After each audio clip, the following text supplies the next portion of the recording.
Students, कैसे हो बेटा? अच्छे हो?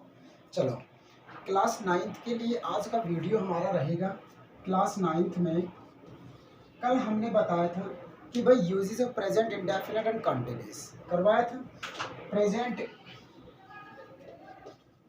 नहीं, कल कल के वीडियो में टाइप ऑफ सेंटेंसेस का दिया था, टाइप ऑफ सेंटेंसेस, और एक ही वीडियो में कंप्लीट लेक्चर हमने बता दिया था। क्लियर?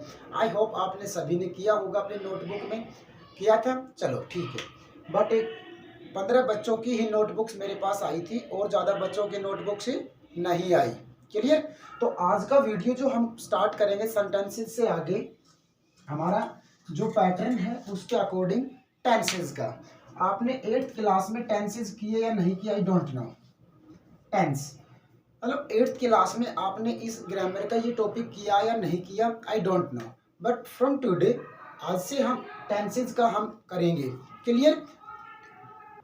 कंटिन्यू बेटा। देखो, हमने बताया कि भाई टेंसेस आपने अपने 8th क्लास में किए नहीं किए, I don't know, but from today आज से हम अपना बेसिक्स जो है वो क्लियर करेंगे। क्लियर? हमने हमारे लिटरेचर के 7 लेसन्स करवाए।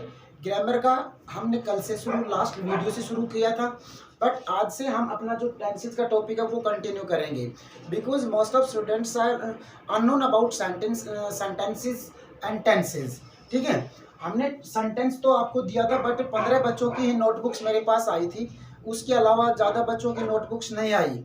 आपने की नहीं की, आई डोंट नो, बट बेटा मतलब दिस इज द बेस। मतलब we can say the without this topics you can't make a sentence and can't improve your writing skill. Clear? तो ये जानना बहुत जरूरी है आपके लिए, ये समझना, ये टॉपिक अंडरस्टूड करना बहुत जरूरी है आपके लिए बेटा, कि भाई इनके बगैर आप ना तो कुछ प्रिपेयर कर पाओगे हिंदी टू इंग्लिश या इंग्लिश टू हिंदी, या फिर आप सेंटेंस को फिलअप करना, ये सब आप पीछे रह जाओगे इनके बगैर। तो देखो, हमने बताया टेंसेस का टॉपिक हम स्टार्ट करने से पहले मतलब about the tense, about the grammar, about the sentence, सारी बातें मैं आपको अच्छे से करवाऊंगा। ठीक है? आई होप आप बड़े अच्छे से वीडियो को देखेंगे और जो वीडियो में बातें बताई हैं वो सारी बातें आप अपने फेयर नोटबुक में अटेम्प्ट भी करोगे बेटा। क्लियर? तो देखो, हमने बताया, कल बताया था, मैं आपको 2 मिनट के लिए जो लास्ट वीडियो हमारी थी उसको रिमाइंड करवा रहा हूं। हमने कल बताया था आपको सेंटेंसेस करवाए, और सबसे पहला जो मैं बात करूं आपसे कि भाई what is the formation of a simple sentence. भाई सिंपल सेंटेंस का फॉर्मेशन क्या होगा बेटा? Subject plus helping verb plus main verb and object and complement other word, जो भी एक्सेट्रा, जो भी अदर हमारा अदर ऑब्जेक्ट है वो भी सब इस कॉम्प्लीमेंट के बाद इंक्लूड है सेंटेंस में। क्लियर? तो देखो, अब ये एक फॉर्मेशन मैंने लिखा सेंटेंस का। अब इस फॉर्मेशन के अकॉर्डिंग भाई ये जो सब्जेक्ट को हिंदी में क्या बोलते हैं? कर्ता, कर्ता बोलते हैं। ऑब्जेक्ट को क्या बोलते हैं इंग्लिश में? पहले तो मतलब सब्जेक्ट को बोलते हैं डूअर, काम करने वाला। ऑब्जेक्ट को बोलते हैं प्रेडिकेट, प्रेडिकेट को क्या बोलेंगे? एम। और एम मीन्स क्या होता है? You can suppose am means होता है क्या? उद्देश्य हमारा। ठीक है ना? तो ये जो इसके बाद में आया हेल्पिंग वर्ब, इसको क्या बोलते हैं? सहायक क्रिया, सहायक क्रिया बोलते हैं। और ये क्या हो गई हमारी? मेन वर्ब को क्रिया, क्रिया बोलते हैं। क्लियर? ये एक सेंटेंस के सारे फैक्टर, सारे जो पार्ट्स हमने हैं वो सभी को सेपरेट सेपरेट कर दिया। अब देखो, मतलब सिंपल सी लैंग्वेज में अगर मैं बताऊं, सेंटेंस में डूअर, जो डूअर हमारा है सब्जेक्ट, जो वो क्या, किस समय में क्या कार्य करता है, किस पर्पज के लिए, मतलब जो इस सब्जेक्ट ने इस समय में ये क्रिया की इस पर्पज के लिए। आई बात समझ में? भाई डूअर ने इस समय में ये एक्शन किया इस पर्पज के लिए। क्लियर बेटा? कर्ता ने कर्म को, ऐसा आपने वो पढ़ा था ना, तो वही है सारे। तो देखो, ये एक सेंटेंस। अब इसमें जो छोटी सी बातें बताई मैंने, टेंस। अब हम टॉपिक पे आते हैं, टेंस। और टेंस मीन्स क्या होता है? टाइम। देखो, आपने रेगुलर क्लासेस में किस टीचर ने पढ़ाया था डोंट नो, बट यहाँ जो बिल्कुल लो लेवल से जो एक बच्चा जिसने अटेम्प्ट नहीं किया, लो लेवल से मैं आपको समझा रहा हूँ ऊपर की तरफ, क्लियर। तो देखो टेंस मीन्स क्या होता है, टाइम, और टाइम मीन्स क्या होता है, समय, समय, और समय को क्या बोल सकते हैं हम, काल बोल सकते हैं, वी कैन से, या क्लियर। देखो समय, तो मैं डायरेक्ट अगर टेंस की बात करूं तो टेंस को क्या बोलते हैं, समय या काल, क्लियर। अब देखो, अब मैं आपसे पूछूं भाई what is the definition of tense, what is the definition of tense, tense की डेफिनेशन आप डेफिनेशन में आप क्या बोलोगे, उसमें बोलेंगे बेटा the time of an action is called tense. देखो ये टेंस की डेफिनेशन होएगी, क्लियर। अब देखो भाई time of an action is called tense, हमने एक फॉर्मेशन लिखी, इस फॉर्मेशन में ऐसा कौन सा वर्ड है जो टाइम को शो करेगा, भाई एक तो हो गया क्रिया, एक सहायक क्रिया, एक सब्जेक्ट, एक ऑब्जेक्ट, क्लियर। लेकिन इसमें एक वर्ड ऐसा आया जो वर्ड उस सेंटेंस में क्रिया होने का समय भी शो करता है, तो वो वर्ड क्या कौन सा है बेटा, वो वर्ड हमारा क्या होगा, हेल्पिंग वर्ब, और केवल केवल हेल्पिंग वर्ब है वही टाइम शो करती है किसका, एक्शन का, और एक्शन क्या होता है, मेन क्रिया, जो मेन वर्ब जो होती है वो एक्शन होता है, एक्शन का टाइम क्या बताएगा बेटा, हेल्पिंग वर्ब। तो डायरेक्ट हेल्पिंग वर्ब जो मैं कहूं टेंस को शो करने वाला जो वर्ड होता है सेंटेंस में वो क्या होगा बेटा, हमारा हेल्पिंग वर्ब होगा, क्लियर। तो ये हेल्पिंग वर्ब ही सेंटेंस में टाइम शो करेगा, टेंस शो करेगा, क्लियर। तो देखो मैं आपको प्रेजेंट इंडेफिनेट और कॉन्टिन्यूस दो पार्ट आज दे रहा हूं, और आपने अच्छे से अपनी नोटबुक में, फेयर नोटबुक में इन वर्डिंग्स को लिखना है, सारी बातों को जो वीडियो में बताई गई है उन सब को डाल करके आप शाम तक मेरे पास से लिखते ही आप इसकी फोटो क्लिक करेंगे, और फोटो क्लिक करते ही मेरे पास आप व्हाट्सएप सेंड करेंगे किस बच्चे ने क्या किया है, कैसा किया है, क्लियर बेटा। तो देखो हम आज का टॉपिक शुरू करते हैं, समझ में आया जो बातें मैंने बताई basics about the tense, clear. Helping verb के बारे में सारे फैक्टर्स को अलग अलग सेपरेट करके मैंने हर वर्ड को बताया, वो सारे आपकी समझ में आए होंगे, आई होप, ऐसा मैं सोच सकता हूं कि नहीं, according you please tell me. तो देखो टेंस का टॉपिक हम शुरू करते हैं, are you ready, okay clear. देखो बेटा सबसे पहले how many types of tenses, 3, first present, second past, and third बेटा फ्यूचर, फ्यूचर हो गए। अब देखो भाई एवरी टेंस हैज 4 पार्ट, प्रत्येक टेंस के 4 पार्ट होते हैं। फर्स्ट कौन सा हो गया, indefinite, indefinite, second continuous, continuous, and third perfect, and fourth बेटा लास्ट परफेक्ट कॉन्टिन्यूस। देखो एवरी टेंस हैज 4 पार्ट्स, अब 3 टेंस, तीनों के 4 हमारे पार्ट्स बन गए, तो इसके एक बार ये सारे प्रेजेंट के साथ जोड़ देंगे, एक बार सारे पास्ट के साथ जोड़ देंगे, और एक बार बेटा फ्यूचर के साथ जोड़ देंगे। प्रत्येक टेंस की, प्रत्येक पार्ट की अलग अलग identities, clear, and according identities we shall use the formation according type of sentence, clear. तो ऐसे ही हमने प्रत्येक टेंस का प्रत्येक पार्ट के अकॉर्डिंग उनका यूज करना है। फर्स्टली सबसे पहले मैं आपको बता दूं कि पहले हम अकॉर्डिंग ट्रांसलेशन करेंगे, बाद में उसका यूजेज करेंगे। देखो according your level, according your class standard, तो हम सारे इसके अकॉर्डिंग ही करेंगे। देखो इसके अकॉर्डिंग एंड आफ्टर दिस मैं लिखूं आपके सामने क्या बेटा, कि भाई टेंसेस का जो यूजेज है, टेंस का यूजेज जो है, देखो यूजेज आप how many ways you can use the tense, कितने तरह से आप टेंस को यूज कर सकते हो। फर्स्ट में करेंगे हम फॉर ट्रांसलेशन, एंड ट्रांसलेशन के बाद में बेटा ट्रांसलेशन हो गए, एंड सेकंड में करेंगे fill in the blanks, fill in the blanks, fill in the blanks. एक तो सेंटेंस को फिल अप करना, correct form of the verb which is given in bracket just after blank, and second translation, it means एक sentence मैंने हिंदी का डाल दिया, उसका ट्रांसलेशन आप इंग्लिश में करोगे। क्लियर, ऐसा होता है।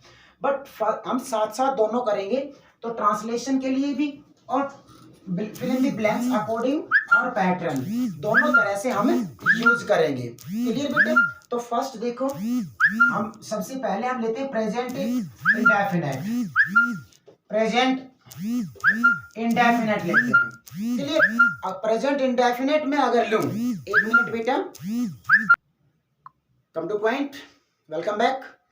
ठीक है, देखो, अगर प्रेजेंट इंडेफिनिट का मैं आपके सामने लूं, तो मैं प्रेजेंट इंडेफिनिट में सबसे पहले तो मैं लिखूं इसका आइडेंटिटी, ये सब बातें आपने अपनी फेयर नोटबुक में डालनी है। क्लियर? पॉइंट टू पॉइंट आपने सारी बातें अपनी फेयर नोटबुक में अटेम्प्ट करनी है बेटा। तो सबसे पहले मैं लिखूं identity of Hindi sentences. Hindi के वाक्यों की पहचान और present indefinite tense. Present indefinite tense के हिंदी के वाक्यों की पहचान क्या होगी? देखो, वी फाउंड, आप डाल लेना, मैं आपको शॉर्टली यहां लिख रहा हूं बोर्ड पे, ठीक है ना। मैं जो स्टेटमेंट बोल रहा हूं वो स्टेटमेंट आपने अपनी फेयर नोटबुक में बेटा अटेम्प्ट करनी, उसके जैसा मैं बोल रहा हूं वैसा ही आपने अटेम्प्ट भी करना है। देखो, we found in the end of Hindi sentences, ता है, ती है या ते हैं। देखो, end of Hindi sentences we found ता है, ती है या ते हैं। Singular and plural for male female and both. Plural में दोनों के लिए ते हैं आएगा। क्लियर? मतलब किसी भी सेंटेंस से, हिंदी के सेंटेंस के लास्ट में अगर हमें इन तीनों में से कोई एक आइडेंटिटी मिलती है, तो वो सेंटेंस किस में जाएगा बेटा? प्रेजेंट इंडेफिनिट में जाएगा। और अकॉर्डिंग प्रेजेंट इंडेफिनिट हम सेंटेंस को ट्रांसलेट कर देंगे अकॉर्डिंग टाइप ऑफ सेंटेंस। जो लास्ट वीडियो में हमने बताया था कि भाई टाइप ऑफ सेंटेंसेस कितने प्रकार के होते हैं, सेंटेंस कैसे सेंटेंस के लिए क्या यूज करेंगे, कौन सी फॉर्मेशन यूज करेंगे, तो वो सारी हमने लास्ट वीडियो में आपको अच्छे से समझाई थी। क्लियर? आज फिर दोबारा से मैं बीच बीच में वही आपको पॉइंट्स रिमाइंड करवाता रहूंगा, बट आगे हम टू द पॉइंट बढ़ते भी रहेंगे, चलते भी रहेंगे। तो देखो, फर्स्ट में ये आइडेंटिटीज हो गई। अब हम जाते हैं सेंटेंसेस पे, how to translate Hindi sentences into English. देखो बेटा, एंड आफ्टर दैट यूजेस करवाएंगे। तो सबसे पहले लिखो, फॉर्मेशंस लिखो आप, जो हमने 8th क्लास में आपको मैंने बीच में जब एडजस्टमेंट आई थी, या फॉर्मेशंस में डालो आप सिंपल सेंटेंसेस।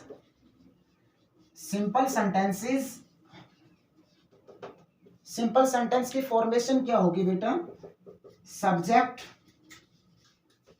हेल्पिंग वर्ब की फर्स्ट फॉर्म के साथ एस या E S plus object and plus complement full stop. देखो, ये simple statement of present indefinite tense. Clear? अब हमने बताया कि भाई वर्ब की first form and with S या ईएस, 2 बार लिखा मैंने।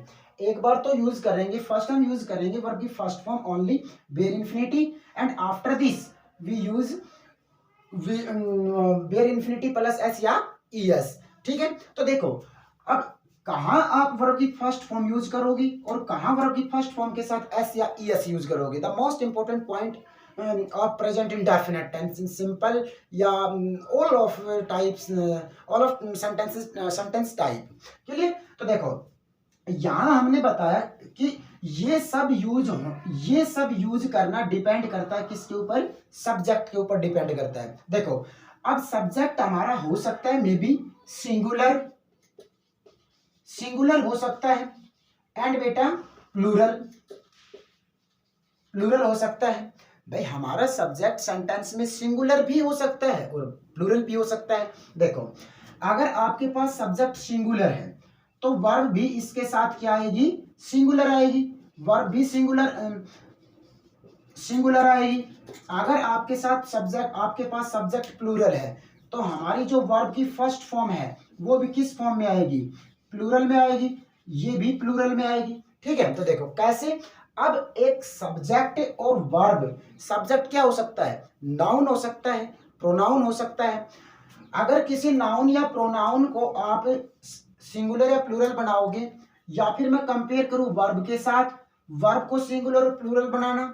देखो आपको पता है नहीं पता है don't know, but that's the very important point, very essential point for learning, for knowing about the topic, the grammar, the nouns, verb, सब के लिए बहुत ज़्यादा इंपॉर्टेंट पॉइंट्स है बेटा ये। देखो जब किसी भी नाउन या नाउन को जब नाउन को एज ए सब्जेक्टिव केस में हम यूज करते हैं, उसका सिंगुलर और वर्ब का सिंगुलर बनाना। देखो भाई किसी भी नाउन के साथ अगर हम एस जोड़ दें तो वो क्या हो गया, प्लूरल हो गया, ठीक है। अगर हमने वर्ब के साथ एस जोड़ दिया तो क्या ये वर्ब भी प्लूरल होगी? नो बेटा, ये वर्ब अगर आपने वर्ब के साथ एस जोड़ दिया तो ये सिंगुलर हो गई, ये सिंगुलर हो जाएगी, और नाउन या प्रोनाउन के साथ एस जोड़ दिया तो ये प्लूरल हो जाएगा। कैसे? जैसे कि एक नाउन और एक वर्ब मैं आपको समझा रहा हूं इधर। क्या कि भाई एक वर्ड मैंने एक सब्जेक्ट लिखा मैंने प्लेयर, प्लेयर, ठीक है, प्लेयर तो हो गया सब्जेक्ट। अब प्लेयर की वर्ब क्या बनेगी बेटा? प्ले। देखो प्ले। अब अगर आपसे ये कहे भी प्लेयर का प्लूरल बनाओ आप, तो इसका प्लूरल क्या होगा? प्लेयर्स हो गया। अगर आपको प्ले का प्लूरल बनाना है तो विदाउट एस जो हमारी वर्ब है ये ऑलरेडी इन प्लूरल फॉर्म में है भाई। ये ऑलरेडी जब वर्ब के साथ एस लगा दिया तो वो सिंगुलर हो जाएगी। अगर प्लेयर का, ये तो हमारा था सिंगुलर, ये था सिंगुलर, और ये हो गया हमारा प्लूरल, ये हो गया प्लूरल। जब इसके साथ एस लगाया और यहां अगर आपने प्ले का प्लेज कर दिया तो ये तो हो गया प्लूरल, और ये क्या हो गई? ये हो गई बेटा सिंगुलर।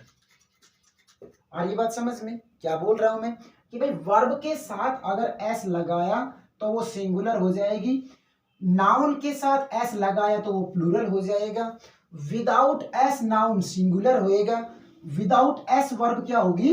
प्लूरल होगी। आगे बात समझ में? बिल्कुल opposite system to reform singular to plural, plural to singular, तो नाउन और वर्ब, नाउन और वर्ब का बिल्कुल अपोजिट काम होता है, सिंगुलर से प्लूरल, प्लूरल से सिंगुलर बनाना। और ये बात समझ में? तो देखो यहां ये बात समझ में आई। तो अब यहां आते हैं पॉइंट पे, अगर आपके पास सब्जेक्ट सिंगुलर है तो हम वर्ब भी सिंगुलर यूज करेंगे, अगर आपके पास सब्जेक्ट प्लूरल है तो वर्ब भी हम प्लूरल यूज करेंगे। तो यहां इस पॉइंट के ऊपर हम बात कर रहे थे, यहां वर्ब की फर्स्ट फॉर्म ऐसी, अगर मान लो यहां सब्जेक्ट हमारा सिंगुलर है, ये सिंगुलर है, तो वर्ब के साथ एस जोड़ देंगे तो सिंगुलर हो जाएगी। यहां मान लो दे है सब्जेक्ट हमारा, तो दे क्या है? सिंगुलर या प्लूरल है? प्लूरल है, तो दे के साथ हम प्ले यूज कर रहे हैं, तो प्ले क्या है? Play is already in form of a plural, तो यहां ये प्लूरल आएगा तो वर्ब भी प्लूरल आएगी, यहां सिंगुलर है तो वर्ब भी हमारी एस या ई एस उसके साथ लगा के हम उसको क्या कर देंगे बेटा? सिंगुलर बना देंगे। क्लियर? ये था सिंपल सेंटेंसेस का एस या ई एस कहाँ लगाएंगे, वर्ब को सिंगुलर कैसे बनाएंगे, एक नाउन को एज ए सब्जेक्टिव केस में सिंगुलर प्लूरल कैसे बनाएंगे। आई होप आपको अच्छे से समझ में आया होगा। जो पॉइंट्स मैंने बोर्ड पे उतारे हैं वो सारे पॉइंट्स आप अपने फेयर नोटबुक में बेटा अटेम्प्ट भी करोगे। क्लियर? तो देखो नेक्स्ट नेगेटिव का लिखो भाई, नेगेटिव फॉर्मेशन लिखो आप, सब्जेक्ट प्लस डू या does plus not plus verb की first form plus object plus complement full stop. देखो अब यहां भी आपके पास डू और डज आ गया, बट इन दोनों के साथ क्या यूज करेंगे? अब एस या एस नहीं लगाना आपने, क्यों? क्योंकि हम ऑलरेडी हेल्पिंग वर्ब के साथ ही लगा चुके हैं एस या एस, जो आपने सिंपल सेंटेंस में लगाते हो बिल्कुल वो हम ऑलरेडी लगा चुके हैं। देखो अब वर्ब बाय डू और एक वर्ब बाय डज, अब इन दोनों का यूज तो हमने एक का करना है।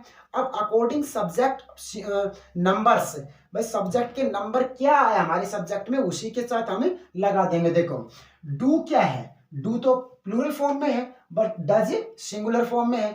अगर हमारा सब्जेक्ट सिंगुलर है, थर्ड पर्सन सिंगुलर है, तो उसके साथ सिंगुलर हेल्पिंग वर्ब क्या लग जाएगी? डज। अगर हमारा सब्जेक्ट प्लूरल आया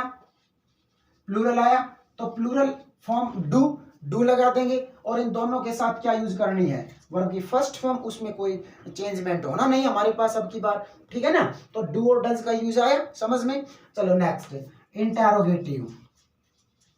इंटेरोगेटिव में टाइप ऑफ सेंटेंस में सारी बातें मैंने अच्छे से बताई थी।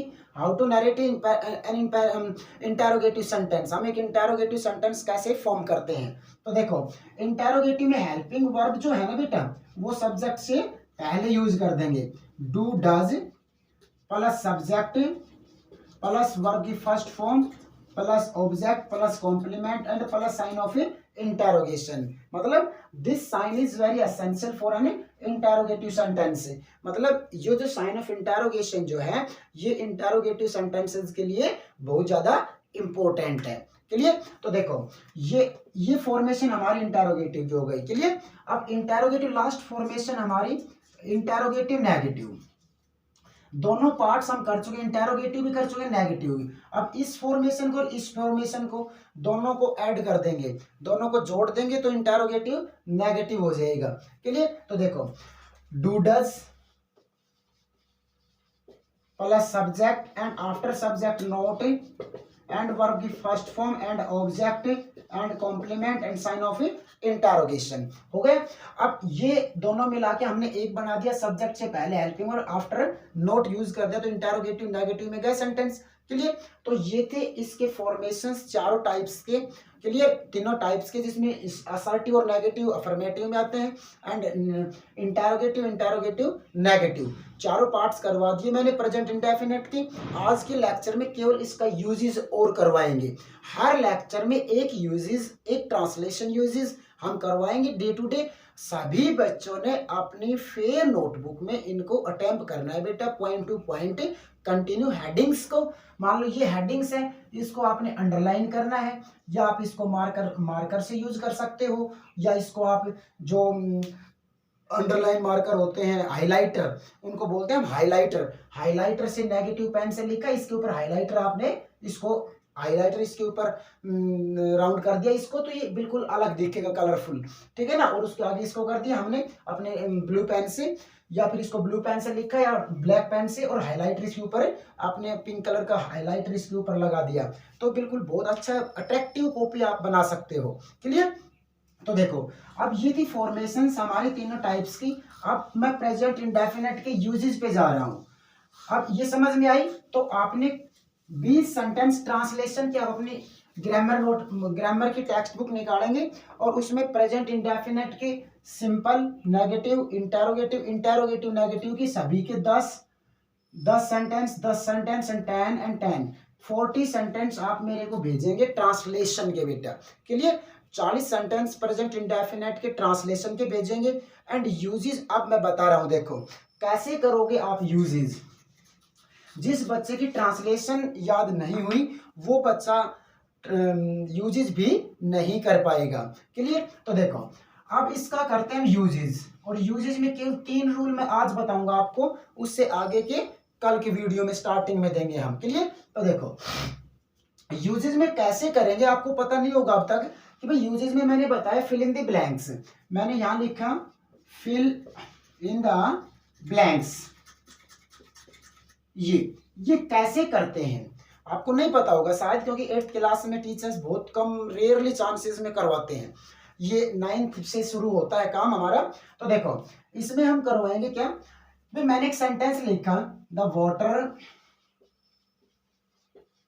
Blank boil at 100 degree Celsius. देखो ये सेंटेंस लिखा मैंने, और हमने बताया था भाई जहां आपको ब्लैंक मिला and just after blank in bracket क्या मिलेगी हमारी, ये वर्ब है, वर्ब की फर्स्ट फॉर्म मिलेगी, ये वर्ब की फर्स्ट फॉर्म है बेटा। तो according the identification of this sentence, इस सेंटेंस की पहचान के अकॉर्डिंग आप इसमें correct form of this verb, इस वर्ब का करेक्ट फॉर्म हम यहां भरेंगे, ताकि ये सेंटेंस जिस टेंस का है उसमें हम इसको लेके जा सके। आ रही बात समझ में। तो ये एक यूजेज अनदर, मतलब ट्रांसलेशन से अलग यूज है। तो इसको कैसे आप फिलअप करोगे इस ब्लैंक को, वो रूल मैं आपको लिखवा रहा हूं। देखो यूजेज में लिखो, first for universal truth, universal truth, और ट्रूथ को हम फैक्ट भी बोल सकते हैं बेटा। फैक्ट और truth both are similar word. Clear? तो देखो यूनिवर्सल क्या होता है? सार्वभौम, जिसको हम पहले भी ऐसा ही था, अब भी ऐसा, इन फ्यूचर भी ऐसा ही होगा, उसको बोलते हैं यूनिवर्सल, सार्वभौम सच्चाई, फैक्ट या ट्रूथ, सच्चाई। ठीक है? तो देखो इसको, इसमें क्या आएगा, यूनिवर्सल में क्या आता है? अबाउट नेचर, जो हमारा नेचर है, इट मीन्स जो नेचुरल है, नेचुरल थिंग्स के लिए यूनिवर्सल यूज करते हैं। जैसे कि भाई मैं लिखूं the sun blank rise in the east, ये कर दिया। ठीक है? In the east. अब देखो सूर्य राइज मीन्स क्या होता है? उदय होना। इन द ईस्ट पूर्व से, पूर्व से होता है पश्चिम से होता है?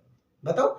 तो देखो यहां जब से सूरज पृथ्वी बने हैं तब से सूर्य जो है पूर्व से ही तो उदय होता है। तो ये तो ना तो चेंज होने वाला, मतलब दैट्स नेचुरल, दैट्स नेचुरल। मतलब तो यहाँ सन क्या है? नेचुरल है। तो इससे रिलेटेड जो भी एक्टिविटीज मून से, अर्थ से या फिर नेचर से किसी भी फ्लड का करें हम, या फिर हम किसी भी फ्लोर का करें, तो क्या आते हैं? नेचर में आते हैं। तो जब प्राकृतिक जो वस्तु से रिलेटेड बात करेंगे तो वहां present indefinite sun is according, वही रूल रेगुलेशन वही यूज होंगे जो ट्रांसलेशन में हमने बताए थे। क्या? फॉर्मेशंस। तो वही सिंपल सेंटेंस है। अकॉर्डिंग प्रेजेंट इंडेफिनिट, सब्जेक्ट के बाद में हम क्या यूज करते थे बेटा? वर्ब की फर्स्ट फॉर्म के साथ एस या ये यूज करते थे। प्रेजेंट इंडेफिनिट की identity is this, subject object are a common thing. ठीक है ना? In every sentence. तो यहाँ इसको हमने इसमें अप्लाई करना है। तो यहाँ सन क्या है? सिंगुलर। तो वर्ब ये सिंगुलर बनाएंगे तो क्या हो जाएगी बेटा? राइजेस। तो यहाँ क्या यूज कर देंगे? हमें राइजेस कर देंगे, राइजेस यूज कर देंगे। क्लियर? तो इसको, इस राइज वर्ब के साथ एस लगा दिया हमने, तो क्या हो गई? ये सिंगुलर हो। क्यों? क्योंकि बिकॉज और subject in the sentence become singular, become singular, singular था तो हमने वर्ब भी सिंगुलर बना दी। क्लियर? नंबर 2 में लिखो आप इसका point, for mathematical, mathematical fact. अब मैथमेटिकल फैक्ट्स क्या है? मैथ ने आपको जो भी फैक्ट्स बताए, भाई क्या मैथ नहीं होता तो क्या आप कर सकते थे 1 + 1 = 2, 1 + 1 = 2 कर सकते थे? बताओ। अगर मैथ नहीं होता तो क्या आप 2 को 2 से डिवाइड किया तो एक आंसर आ सकता था? बताओ भाई। 5 + 5 किया = 10, ये क्या सब आप कर सकते थे? बताओ। अगर मैथ नहीं होता तब की बात बता रहा हूं। ये सारी बातें किसने बताई? ये मैथमेटिक्स ने बताई। तो ये सारे मैथमेटिकल फैक्ट्स होते हैं, मैथमेटिकल ट्रूथ हैं। तो जब मैथ की बात कोई आएगी, या फिर इसके साथ मैं एक रूल और लिख रहा हूं, तो वो भी चलो आपके लिए एक यही समझाएंगे, बाद में दूसरा लिखूंगा मैं। जब मैथमेटिकल फैक्ट्स आएंगे तो वो भी प्रेजेंट में ही आते हैं बेटा, not continuous in perfect, only present indefinite में आएंगे। तो यहाँ प्रेजेंट इंडेफिनेट मैथमेटिकल में अगर मैं एग्जांपल डालूं तो भाई जैसे कि मैं लिखूं 1 and 1 ब्लैंक मेक वर्ब दे दिया मैंने, और 2 फुल स्टॉप। एक और एक 2 होते हैं, इट मींस ये किसने बताया? आपने। एक और एक 2 होते हैं, ये किसने बताया? ये मैथमेटिक्स ने तो बताया। अगर मैथमेटिक्स नहीं होता तो क्या आप एक और एक को जोड़ पाते? Let me know please, anyone, boys and girls. तो बेटा ये देखो, यहां सब्जेक्ट क्या हमारा? 1 and 1, एक और एक। तो यहां हम, ये भी सिंगुलर था हमारा, तो यहां क्या कर देंगे? हमें मेक्स भी कर देंगे। अगर किसी बच्चे ने ये कर दिया एक और एक, मतलब एक और एक, इट मींस ये प्लूरल हो गया, एक से ज्यादा, तो यहां आपका मेक भी आ सकता है बेटा, मेक भी आएगा। और makes is the correct, but make is also correct. Clear? तो यहां हमने सिंगुलर भी लगा दिया, प्लूरल भी बना दिया। या फिर मैं लिखूं 2 and 2 ब्लैंक मेक 4। देखो अब यहां 2 आ गया, अगर इसको लेंगे तो 2 हो गए, यहां लेंगे तो केवल 2 ही है, और 2 क्या है? 2 मतलब 2 क्या है? Only plural, not in singular. तो यहां प्लूरल ही आएगा, मेक का मेक ही आएगा, नॉट मेक्स लगाएंगे हम। क्लियर? ये था mathematical fact. And last third and last of आज का, तो देखो आज के में हम लास्ट टॉपिक में लास्ट रूल में बताऊंगा आपको। कल भी इसके रूल्स और हैं बट आज हम 3 रूल करवाएंगे ताकि ये आपको स्टार्टिंग पॉइंट है, आसानी से आपकी समझ में आ जाएगा। तो लास्ट एंड थर्ड क्या है बेटा? For universal mathematics, for scientific facts. अब साइंस के फैक्ट क्या है? Let me know please. कोई बच्चा बताएगा कि भाई जैसे मैथ ने बताया आपको, यूनिवर्सल फैक्ट बताया हमने, और अब मैथमेटिकल फैक्ट्स क्या है? Let me know please. भाई साइंस के फैक्ट्स क्या है भाई? जैसे कि मैंने अभी एक सेंटेंस लिखा था कि भाई water blank freeze at 0 degree Celsius. देखो हम नॉर्मल वे में लिक्विड में पानी को फ्रीज में रखते हैं और उसका टेम्परेचर धीरे धीरे क्या होगा? डाउन होएगा, और एक टाइम ऐसा आएगा वो जो वाटर जो था वो क्या हो जाएगा भाई? सॉलिड हो जाएगा। सॉलिड हो गया। अब ये सॉलिड के फॉर्म में जो वाटर आया वो क्या, उसको क्या बोलते हैं हम? आइस बोलते हैं। अब ये फ्रीज होना, जमना, कब जमता है पानी? कब बनेगी आइस? सॉलिड फॉर्म में कब आएगा वो? कब आएगा? जब उसका टेम्परेचर कितना हो जाएगा? 0 डिग्री सेल्सियस होगा। अगर साइंस नहीं होती तो क्या हमें पता चलता कि भाई हमें, मैं लिखूं यहां, एक और लिखूं, बॉयल एट 100 डिग्री सेल्सियस, कि भाई अब हम पॉट में पानी वाटर लिया और फायर प्लेस पे रख दिया, उसके नीचे फायर किया और आग जलाई, और मतलब धीरे धीरे अब इसका टेम्परेचर क्या होगा? अप हो जाएगा, और एक टाइम क्या आएगा, उसका टेम्परेचर 100 डिग्री सेल्सियस हो जाएगा, तो क्या होगा? पानी बिल्कुल वाष्प होने लगेगा, बॉयल होने लगेगा, उबलने लगेगा, होता है ना। तब वो पानी बिल्कुल वाष्प होने लग रहा है, उबल रहा है, उस वक्त पानी का टेम्परेचर कितना होगा? 100 डिग्री। और जब पानी फ्रीज में रख दिया, बिल्कुल जम गया, सॉलिड पोजिशन में आ गया, तो उस वक्त पानी का क्या होगा? 0 डिग्री सेल्सियस। तो ये बातें दोनों किसने बताई? बताओ, लेट मी नो प्लीज। ये साइंस ने ही बताया हमें। तो साइंस के जितने भी फैक्ट्स होंगे वो भी सारे प्रेजेंट इंडेफिनेट में ही आएंगे बेटा। क्लियर? यहाँ वाटर एंड यहाँ वाटर इज सिंगुलर, तो यहाँ सिंगुलर करेंगे तो क्या आ जाएगा बेटा? फ्रीज आ गया, और फ्रीजेज कर देंगे, यहाँ क्या आ जाएगा? बॉइल्स आ जाएगा, उबलना एंड जमना। ठीक है, तो ये थे हमारे प्रेजेंट इंडेफिनेट के 3 rules, scientific, mathematical and scientific fact. और अबाउट जितने भी हमने टेंसेस के बारे में, सेंटेंसेस का रिमाइंड करवाया आपको, वो सारे पॉइंट्स आप अपने पेन से अपने टाइटल को लिखेंगे, टॉपिक को लिखेंगे, उसको हाइलाइटर से मार्क करेंगे, और फिर बाद में सारे पॉइंट्स जो हमने बताए वीडियो को देख के बार बार देखें वीडियो को, ताकि जो पॉइंट्स हम, ताकि कोई भी पॉइंट्स हम हमारे से अननोन ना रहे। इट मीन्स उसको हम छोड़े ना, नोटबुक में लिखना। क्लियर? तो बेटा ये सारे पॉइंट्स आपने अपनी नोटबुक में अच्छे से अटेम्प्ट करने हैं। 40 सेंटेंस ट्रांसलेशन के 40 सेंटेंस आपने अपनी फेयर नोटबुक में डाल के ट्रांसलेट करके मेरे को सेंड करना है, ताकि आपकी प्रॉब्लम से सोल्व हो सके। ठीक है, और हम ग्रामर के 3 टॉपिक्स करवाएंगे कंटिन्यू, आपको टेंसेस करवाऊंगा, नरेशन करवाऊंगा, वॉइस करवाऊंगा, एंड आफ्टर दिस फिर दोबारा से हमें अपने लिटरेचर को भी कंटिन्यू करेंगे। Clear? Thanks, have a good day बेटा।